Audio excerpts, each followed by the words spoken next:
Hi, this is Speech Therapist Tips for Strengthening Your Child's Language at Home. My name is Josephine. I am not a speech therapist, but I am the Webinar Research and Development Specialist at Here Center. We're very excited to bring you this really information-packed webinar that we created in part with our speech professionals. We want to give a special shout out to Evelyn and Michelle, two wonderful speech-language pathologist assistants at Here Center, who provided the bulk of the info that we'll be talking about today in this webinar. Evelyn and Michelle have been working since the onset of the pandemic to provide teletherapy or speech teletherapy to our wonderful clients, and in their work, they've come up with several tips and strategies that would be really beneficial for parents to use right now while children are at home. This is Here Center's 8th virtual webinar in our webinar outreach series, and we're really excited to continue offering these presentations on topics for speech, language, and hearing. We have a live Q&A at the end of every live webinar with our speech and hearing professionals. Every webinar is uploaded without an audience to YouTube to watch at your convenience. And lately we've been following up every webinar with a resource email packed with helpful links and documents that really add to the content discussed in the presentation. So if you'd like to join us for the live sessions, make sure to send us an email at info@herecenter.org to get on our mailing list. We'll send you everything you need to know about our upcoming webinars. So in today's presentation, we'll be talking about Language 101 and development. We'll answer questions like what is language and what is normal language development. We'll be talking about language tips, specifically for infants and for school-age children. Lastly, we'll summarize all the info we covered, and then we'll end with some closing words. So before we get into the nitty-gritty of the language tips and strategies, it's important that you understand that there are some fundamentals when it comes to language. And we'll answer questions right now like what is language and if it's different from, and is language different from speech? Equipped with this knowledge, the tips and strategies that you'll learn later on will go that much farther when you apply them with your child. So there is a difference between speech and language.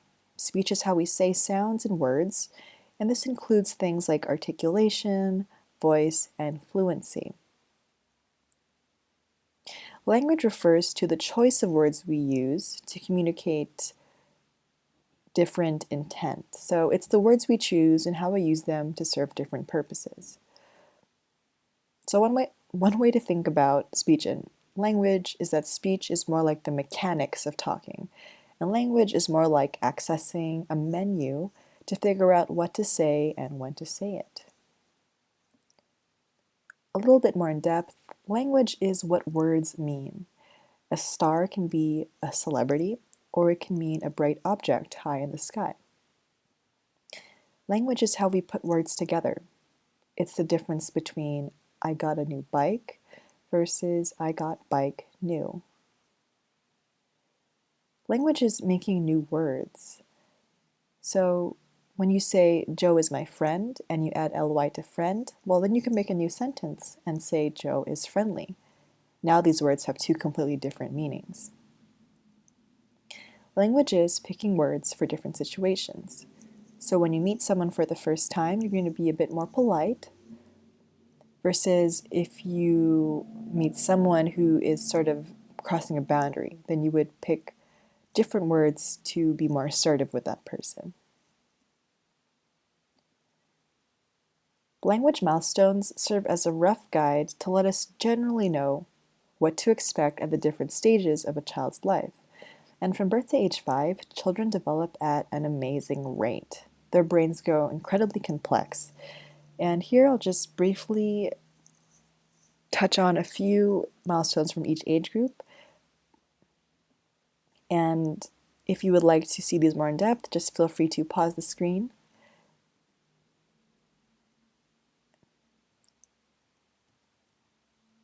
and see which ones you like to read more in depth.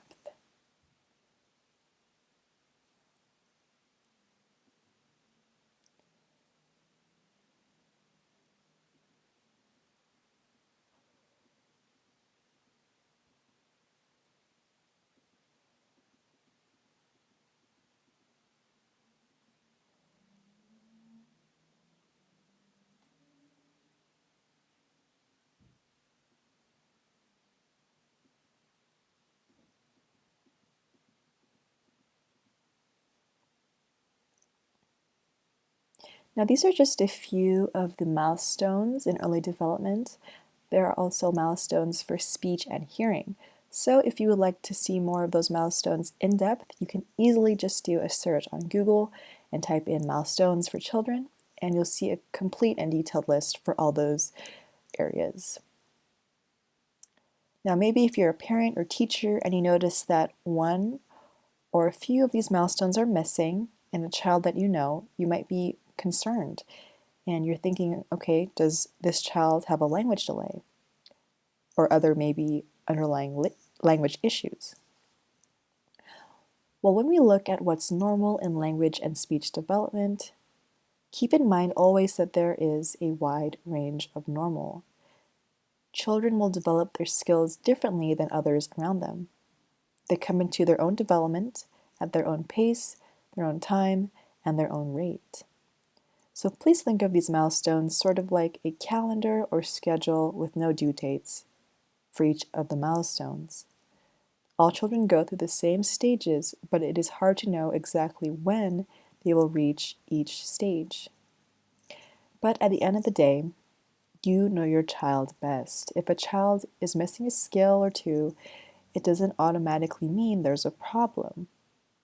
But if you feel like many skills are missing, then yes, by all means, use your best judgment and refer to professionals. When we're looking at children before they're of school age, so that's again from birth to age 5, the American Speech, Language, and Hearing Association wants us to keep in mind other factors that can affect how language develops in children. What is your child's natural ability to learn language? Are they focused on learning other skills right now that could overshadow them learning language? How often is your child exposed to language? Do you speak with and around them often and show them new words? How do you respond when your child tries to talk to you? Do you engage them or do you redirect their attention elsewhere? These are all factors that can affect the development of your child's language. We want to highlight two concepts that can really make a difference in how language skills develop: modeling language and active participation. When you're trying to incorporate all these tips and strategies to help build up your child's language, they can make a world of a difference in how effective they are. When you're an active participant in helping your child understand language and make sense of the world around them, you're preparing them for strong speech and language skills later on. Here's a hierarchy that we want you to gently keep in mind as you go through the presentation and after the presentation when you go back to living your daily life and going through the motions of the day-to-day with your family. Giving your child attention and listening to all the sounds, phrases, and words they use, no matter at what age they are in early childhood, is the first step to building language and speech skills, even when they're nonverbal.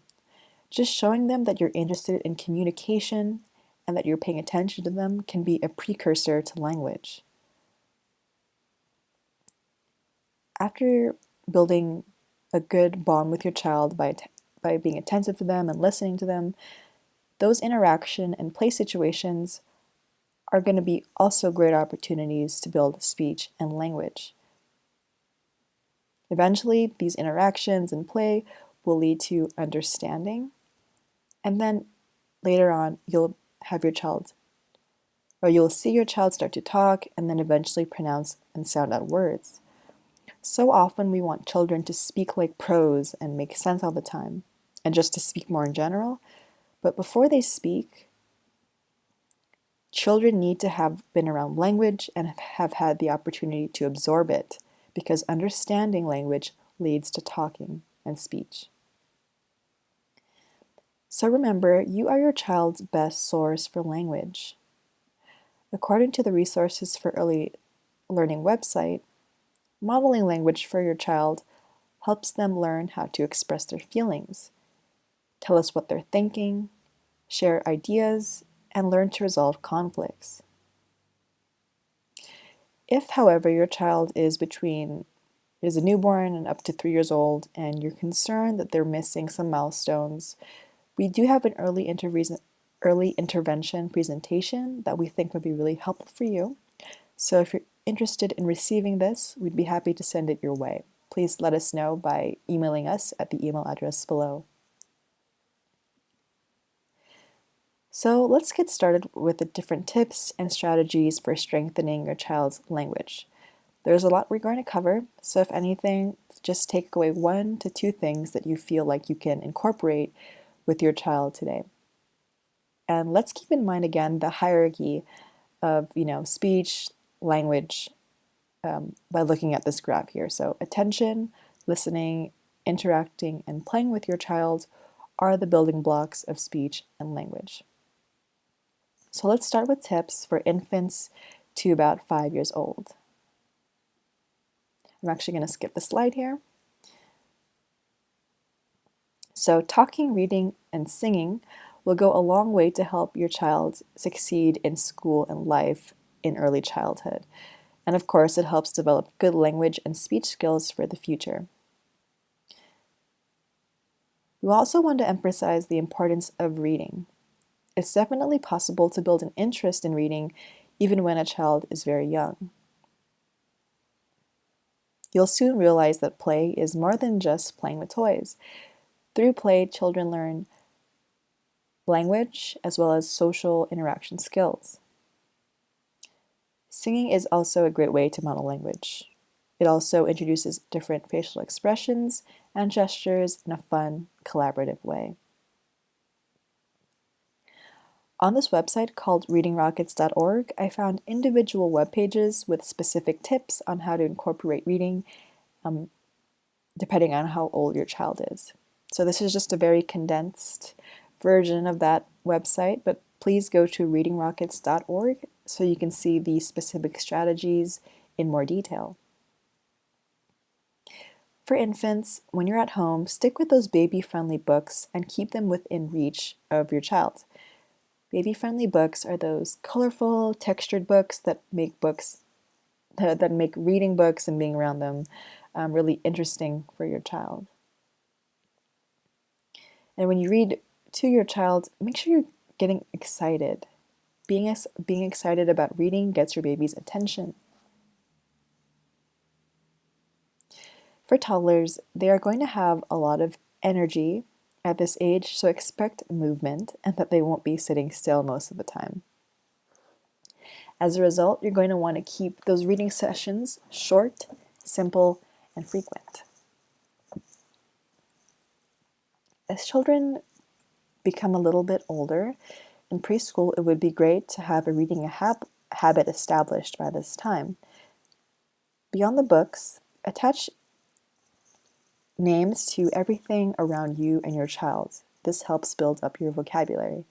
And of course, continue to show them how much you enjoy reading and why reading is fun. When children are in kindergarten, they are a bit older and a little more capable of describing what's happening in their day-to-day life. So, when possible, connect what they're reading with their real life. Let's say you're reading a book with them and there's a kid in the book who goes to the park. Does this make your child remember a recent trip to the park that you had with them? Ask about their day and see if you can make links to the story, to things that happen in their day-to-day life. So now let's get into play strategies. The first strategy that we want to talk about is parallel talk. So this is when your child is performing a certain task or playing with a toy and you're narrating what they're doing. So think of yourself as a sports announcer describing the play-by-play.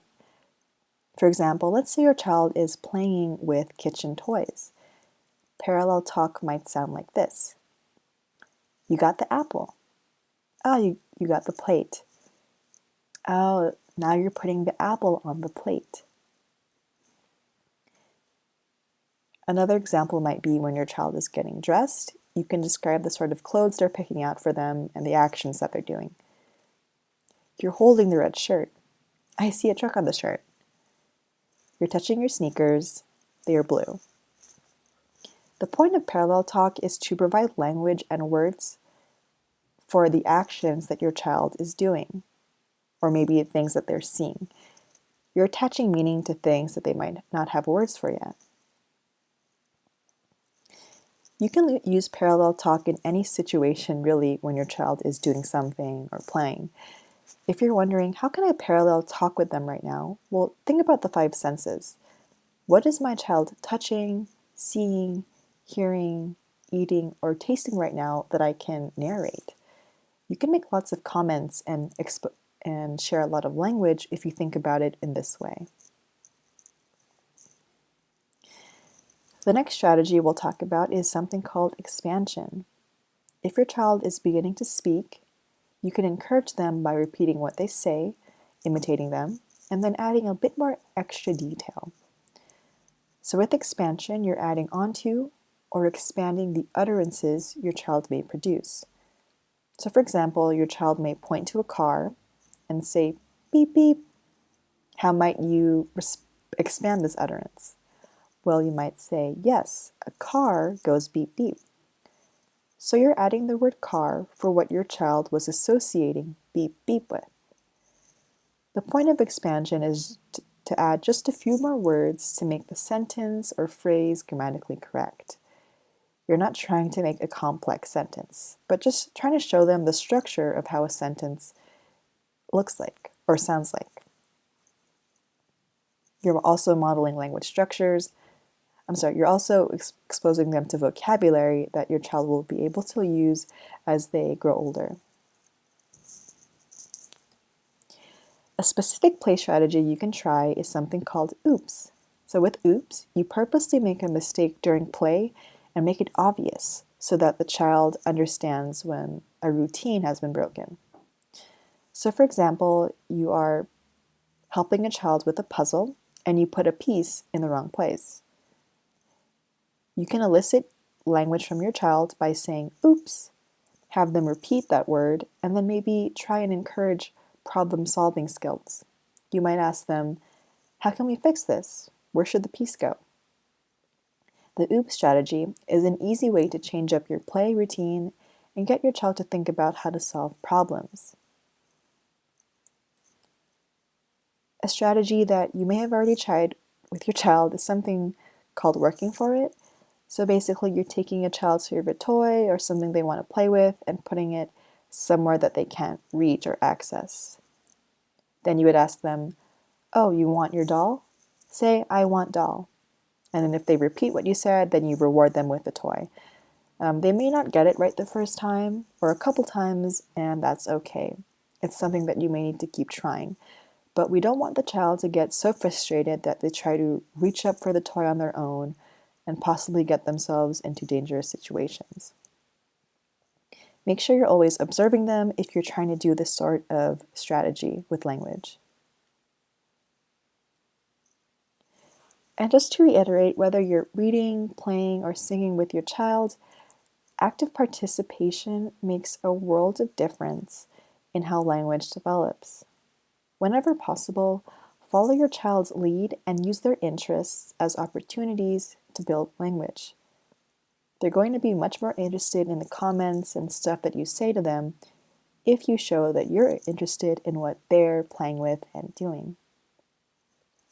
Also, imitate their speech. I know we're trying to get children to, imitate what we say most of the time, but when we imitate their speech, we give them attention, which is important, and it teaches them how to imitate themselves. It helps familiarize your child with words, how they sound, and it can also model turn-taking. Here are some non-play strategies that you can try in your daily life. So self-talk is similar to parallel talk, except your child is just observing you while you go about your daily life.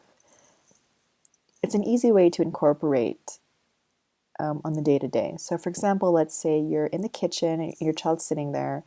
You open the fridge and you say, okay, I'm going to open the fridge, find the mayo, close the door, find a knife, and spread it on this piece of bread. You were just narrating what you did, but at the same time, you just exposed your child to so much language and so much vocabulary. The cool thing about self-talk is that you can do it anywhere, anytime, and narrate just about anything that goes on in your day. It doesn't require much preparation because you're just talking about what you're doing in the moment. It's that easy. The next time you comment or ask a question to your child, give them about 3 to 5 seconds to build up anticipation. Building anticipation is a way to enhance social skills. So with that 3 to 5 second pause, it allows us to introduce social cues that tell your child, okay, I asked a question, now it's your turn to answer. Maintaining eye contact, raising your eyebrows, and maybe giving a small smile to your child will indicate that you're waiting for an answer from them. In addition to enhancing social conversation skills, using this anticipation technique helps children develop that back and forth talking with other people. Lastly, teaching children to sign with their hands can be very beneficial for babies, toddlers, and late talkers. It provides them with an opportunity for language, perhaps when they're leaning on the nonverbal end. And in the case of signing, it is a nonverbal form of communication. The important thing about signing is that it can be used for your child to communicate with you, even if the child doesn't have the words right now to express that communicative intent. The most common hand sign that is taught to babies and late talkers is something called more, which you can see in the image here. So before I move on to school-age strategies, keep in mind those milestones that we went over for early childhood. If you notice you have a child who's maybe in the school age who is struggling with those or with some of the milestones, then you might have a better idea of what areas you need to work on with your child. So when children are 5 to 10, building up their expressive and receptive language skills is the goal. So expressive language is how children express themselves. It's how they share their thoughts, ideas, and feelings with words and language. And receptive language is simply understanding the language that we hear. When children hear someone talking to them or describing something, do they understand what's being said? One way to practice receptive language with your child is to experiment with directions. So this is an easy strategy because you can do this throughout the day. Simply ask your child to follow 1 or 2-step directions. For example, you could say, grab the remote, or take the ball and put it on the table. This sounds very simple, but when you ask your child to follow directions, you're testing their ability to understand language. You can make the directions as simple or complex as you like, depending on how old your child is. To go a step further, you can ask your child to repeat back the directions if you want to make sure they understood them, and you can simplify the steps if they're having a hard time. Lastly, you can also physically guide them and model the steps of what you want them to do. This helps reinforce receptive language.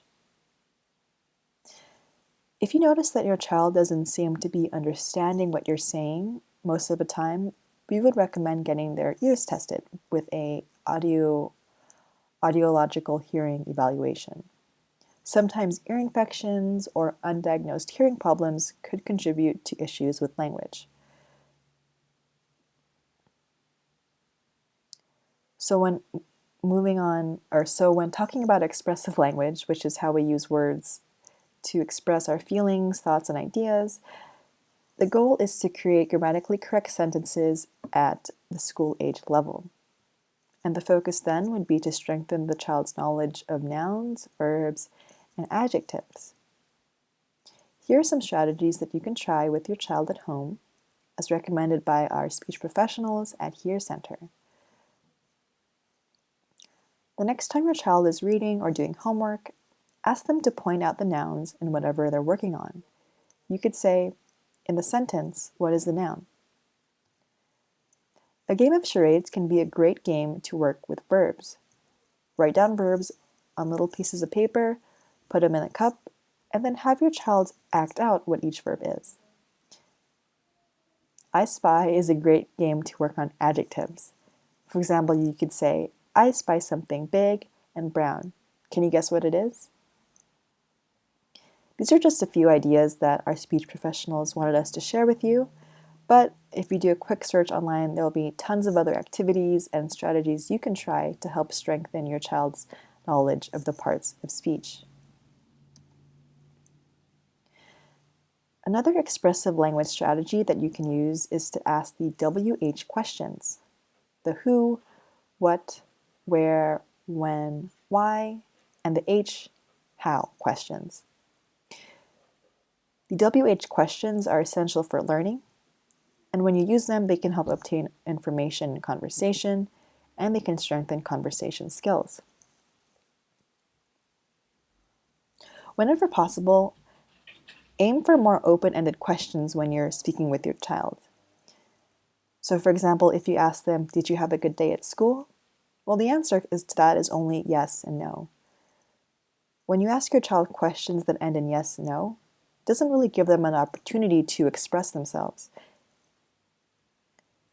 Whenever possible, aim for the open-ended questions, so children have the chance to expand on their day or whatever question it is you're asking them. You can ask these open-ended questions in most situations, so whenever your child is reading, or maybe when you're sitting together as a family watching TV, you can ask these questions, such as, who is that? What is happening? Where are they? And why do you think? This is a great way to help children gain confidence in answering questions and expressing themselves. 2 more expressive skills and strategies. Simply ask one of these questions. What do you think will happen next? And what happened? The question, what do you think will happen next, refers to the skill of predicting. Predicting helps your child to make connections to what they've already know or experienced. They get to answer based on their existing knowledge. So the next time you're watching a show, what do you think will happen next is a great question to ask.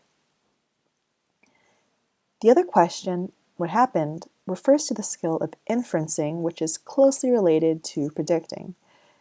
The difference is that your child is making a conclusion based on what's happened. So let's say in the TV show, there is someone who eats a lemon and they make a really scrunched up face. If you ask your child, why did they make that face? You're asking them to make an inference. So the child would say, he made that face because the lemon is sour.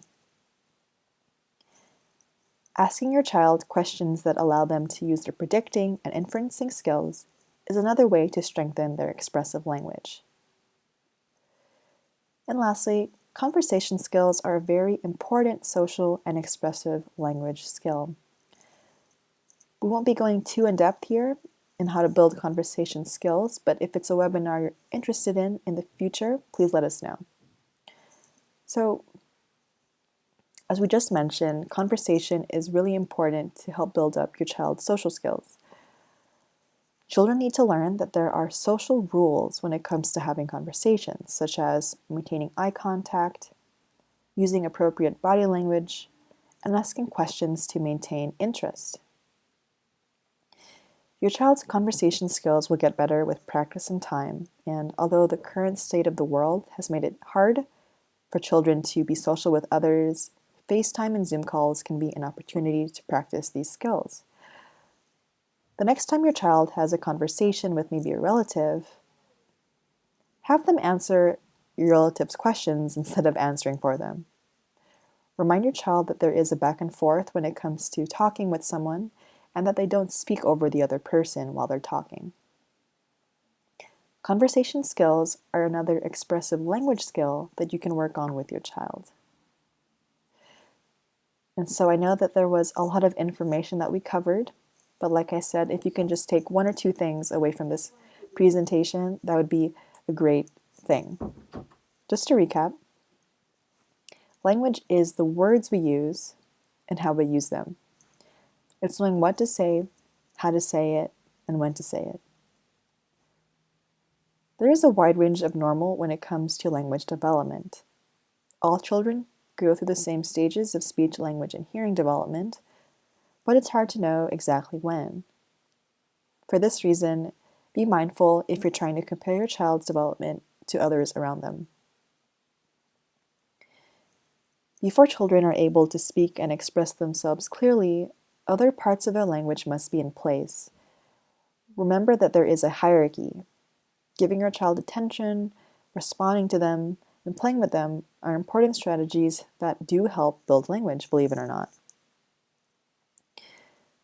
For our infants through preschool age, for our infants through preschool age children, playing, reading, singing, and talking are great strategies to help build up language skills.